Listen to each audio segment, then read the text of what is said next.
সাবরুম বিধানসভায় প্রাক্তন অভিভাবকের বিরুদ্ধে এবার বিষোদগার বর্তমান সাবরুমের বিধায়ক তথা রাজ্যের বিরোধী দলনেতা জিতেন্দ্র চৌধুরী। তিনি এক প্রকার বিষোদগার করলেন।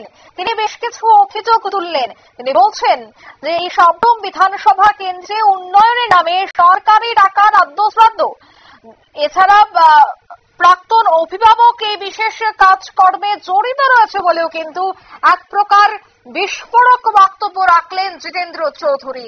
ঠিক তিনি কি বলেছেন শোনাবো একবার। সময়েতে মাতব্বর ছিলেন,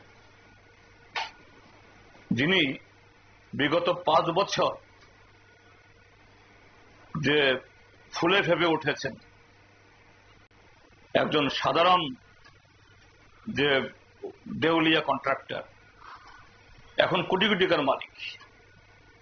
দিল্লিতে নিকট আত্মীয়কে নাকি ফ্ল্যাট উপহার দিচ্ছেন, কলিকাতায় ফ্ল্যাট কিনেছেন, আগরতলাতে সেখানে একটা একেবারে আধুনিক রেস্টুরেন্ট খুলেছেন, তারপর নামে বেনামে আরো বহু জায়গাতে ইনভেস্টমেন্ট, ওইখানেও নাকি বহু টাকা দিয়ে এই কলেজের পাশে যেখানে ফায়ার সার্ভিস নিয়ে যাওয়া হচ্ছে, এই বেকার স্টলগুলো নির্মিত হচ্ছে, সেখানে জায়গা কিনছেন।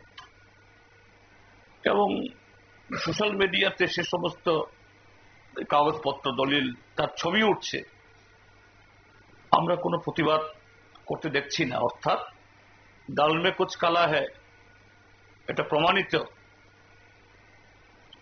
কাজেই এই একটা ব্যক্তির কায়েমি স্বার্থ এটাকে আরো বেশি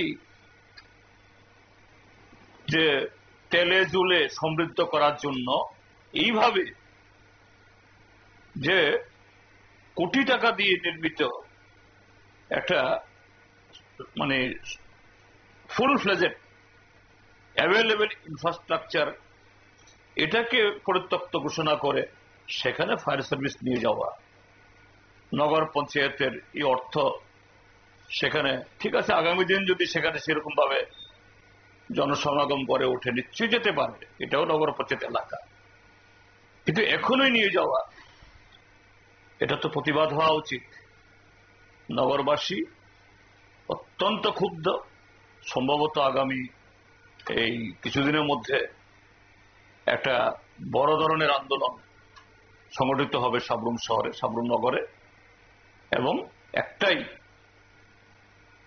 যিনি এখন নির্বাচিত নন কিন্তু অসাংবিধানিক ক্ষমতা ভোগ করে এই ত্রিপুরাজ্যে বিজেপি আইপিএফটি জোট আসার পর যেভাবে সরকারি অর্থ নয়শয় হচ্ছে, ক্ষমতার অপব্যবহার হচ্ছে, এটা আর একটা নজির। এটা এখনো ছেদ ঘটেনি, এটা বন্ধ হওয়া দরকার, এর তীব্র প্রতিবাদ হওয়া দরকার। এটাই হলো তার পেছনে ঘটনা। যে গেল বর্ষাতে জল জমলো, মশার ডিম পেরে শহরের মধ্যে মশার উপদ্রব হলো, এখন পুজো আসছে, এই খানাখন্দের মধ্যে বাচ্চা কাচ্চা অনেকেই রাতে বেরোবে। কাজে এগুলি অগ্রাধিকার দেওয়া উচিত ছিল। এটা না করাটা, এটা পরিষ্কার তার ভেতরে কোনো একটা অভিসন্ধি ছিল। এই কারণেই যে জনমতকে উপেক্ষা করে এইভাবে বহু কোটি টাকার যে অর্থ অন্যদিকে খরচ করা এবং সেই খরচ সম্পর্কে মানুষের সন্দেহে উদ্রেক হওয়া, এটা প্রশ্নচিহ্ন মানে এখানে দাঁড় করিয়ে দিয়েছে অনেক, যে এই নগর পঞ্চায়েত খুব স্বচ্ছভাবে কাজ করছে না। এখানে যে সরকারি আধিকারিক এক্সিকিউটিভ অফিসার, তিনি এসডিএম বা এডিশনাল এসডিএম বা ডিসি পর্যায়ের কোন অফিসার, তারাও এই ক্ষেত্রেতে যে সরকারি গাইডলাইন সম্পর্কে নির্বাচিত প্রতিনিধিদেরকে যেরকম ভাবে পরামর্শ দেওয়া উচিত ছিল, আমার মনে হয়েছে এসডিএম বা এডিশনাল এসডিএম বা ডেপুটি কালেক্টর যারা এই নগর পঞ্চায়েতের প্রশাসনের সাথে যুক্ত, এই ক্ষেত্রেতে তারা তাদের ভূমিকা সঠিকভাবে পালন করতে পারেননি, বা তারাও এরকম একটা যোগ সদস্যের মধ্যে যুক্ত হয়েছেন।